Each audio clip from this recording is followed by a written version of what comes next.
यार मेरी भी चलनी वाकई गल रुक जा 5000 का रूटा वाटर। अस्सलाम वालेकुम मोहतरमा वज़ीर आला पंजाब।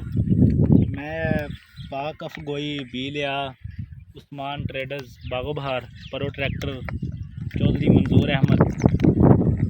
यह देखो मेरा खर्चा हो गया तकरीबन 3600 का बी लैके आया और रूटा वाटर चलाया 4500 रुपये रूटा वाटर देता और इहदा एक दाना नहीं उगया।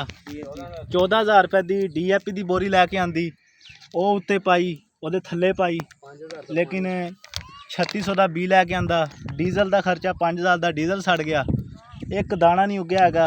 यह मेहरबानी करके मैनू इंसाफ लैके दो बस।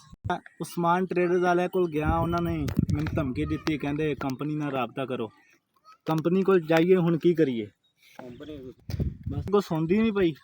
माड़े बंदे की कंपनी कितों सुनती आ तगड़े बंदे का दौर आ।